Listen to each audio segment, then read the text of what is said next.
Assalamualaikum warahmatullahi wabarakatuh. Selamat siang, Ibu dan teman-teman semua. Sebelumnya, perkenalkan nama saya Umar Bukhari sebagai moderator dari kelompok 6. Adapun anggota dari kelompok 6 yaitu Reza Noval dan Lintang Panjawi. Di sini kami akan mempresentasikan materi mengenai anggota kelompok dalam layanan bimbingan dan konseling kelompok.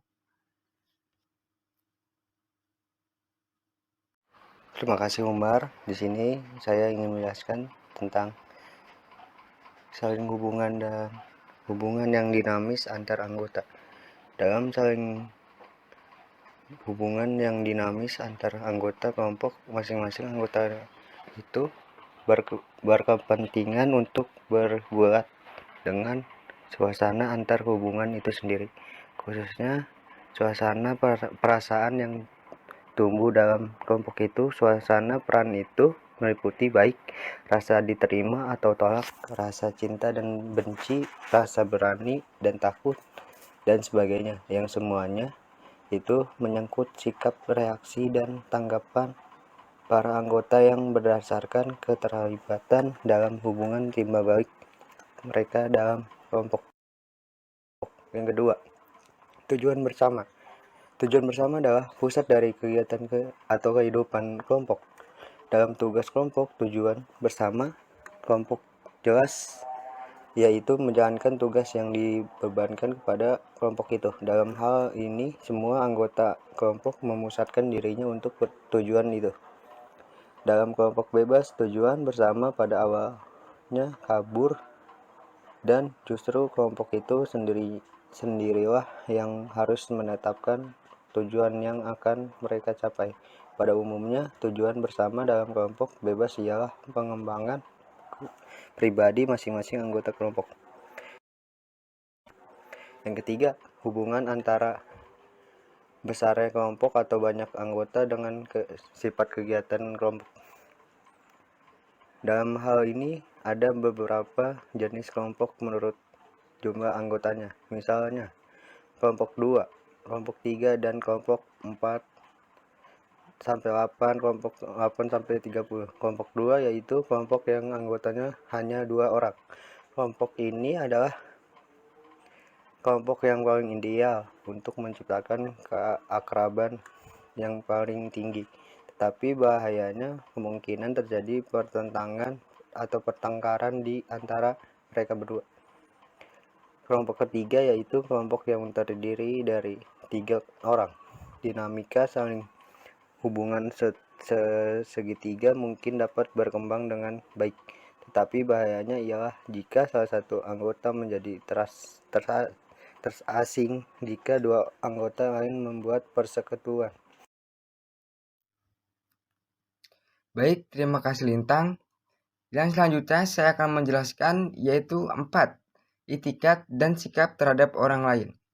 Itikat baik dalam arti tidak mau menang sendiri, tidak sekedar menanggapi atau menyerang pendapat orang lain, dan sebagainya sangat penting.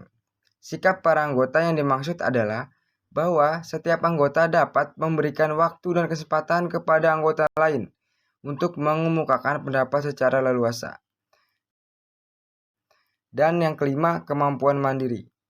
Kemandirian merupakan unsur yang amat penting menyangkut anggota kelompok.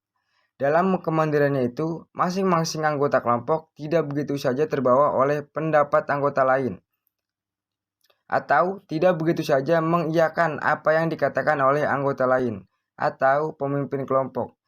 Dalam dinamika kelompok yang dinamis, setiap anggota kelompok diharapkan mengembangkan dan mewujudkan kediriannya masing-masing. Baik, mungkin itu saja yang bisa saya jelaskan. Yang selanjutnya akan dijelaskan oleh Reza Noval. Terima kasih.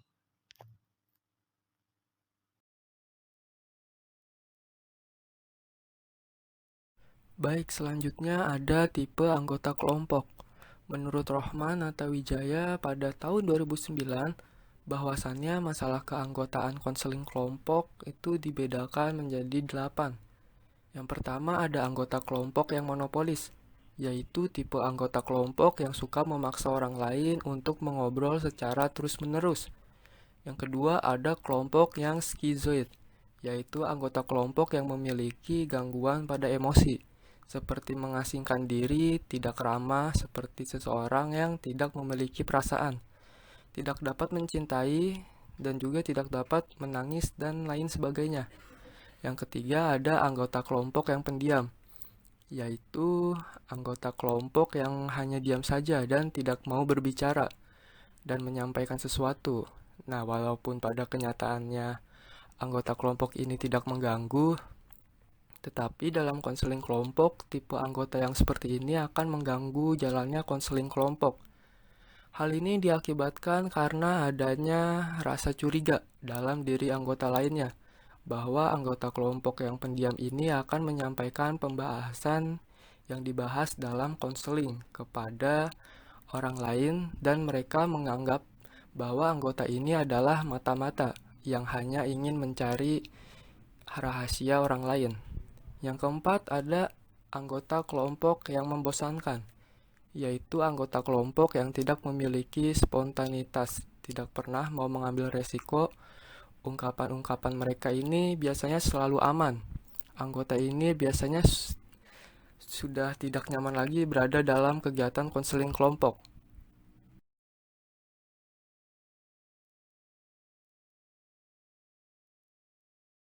Selanjutnya yang kelima ada anggota kelompok yang pengeluh dan menolak bantuan, yaitu anggota kelompok yang mengungkapkan keluhannya, seolah-olah mengharapkan bantuan dari pimpinan kelompok.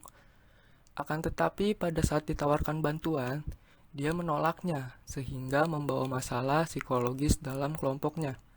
Anggota ini biasanya bersifat egosentris dan dia hanya membicarakan pribadinya dan semua permasalahannya secara tidak jelas. Yang keenam, anggota kelompok yang merasa benar sendiri, yaitu anggota kelompok yang bersifat ingin benar sendiri dan orang lain yang selalu salah, khususnya dalam masalah moral. Anggota kelompok ini biasanya tidak menyadari apakah dirinya disukai atau tidak, dan ia selalu mempunyai anggapan bahwa hanya dirinya lah yang paling benar dan selalu ingin diperhatikan. Yang ketujuh, anggota kelompok yang mencintai dirinya sendiri, yaitu anggota kelompok yang terlalu berlebihan dalam mencintai dirinya. Anggota kelompok yang seperti ini biasanya lebih cenderung menyukai konseling kelompok dibanding dengan konseling individual. Anggota yang seperti ini biasanya tidak dapat berempati karena dia tidak mau melihat dan memahami dunia luar. Dan yang kedelapan ada anggota kelompok yang memiliki kepribadian tidak menentu, yaitu anggota kelompok yang kepribadiannya rapuh, jiwanya tidak stabil. Bila ia ingin melakukan sesuatu, maka akan dibantu dengan meminum minuman keras atau obat-obatan keras terlebih dahulu yang mengarah kepada pengerusakan dirinya. Selanjutnya ada cara mengatasi anggota kelompok. Dari berbagai tipe anggota kelompok yang tadi dijelaskan, maka ada beberapa langkah yang dapat dilakukan oleh pemimpin kelompok untuk memberikan perlakuan yang lebih tepat. Di antaranya adalah yang pertama, selalu memberikan sambutan hangat kepada setiap anggota kelompok. Yang kedua, selalu berempati. Dan yang ketiga, bagi anggota yang suka berbicara, alternatif yang diberikan adalah dengan menambah waktu yang diberikan kepada setiap anggota untuk menyajikan lebih rinci dan jelas tentang dirinya atau dengan memberikan tugas tambahan kepada anggota kelompok untuk menulis sejarah singkat tentang kehidupannya. Yang keempat, anggota yang memonopoli pembicaraan.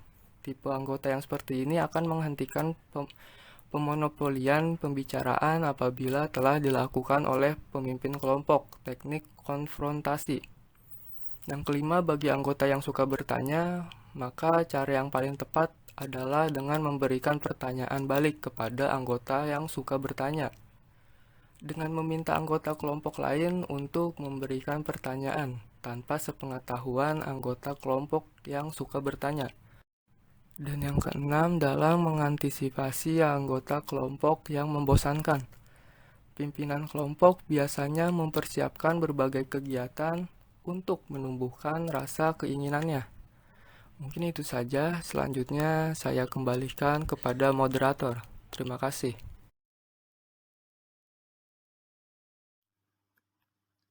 Terima kasih Reza. Baik, demikian presentasi dari kelompok kami. Saya selaku moderator mau minta maaf apabila ada salah kata atau kekurangan dalam penyampaian materi kali ini. Terima kasih kepada teman-teman yang sudah memperhatikan dan menonton video ini. Sekian dari kami. Wassalamualaikum warahmatullahi wabarakatuh. Terima kasih.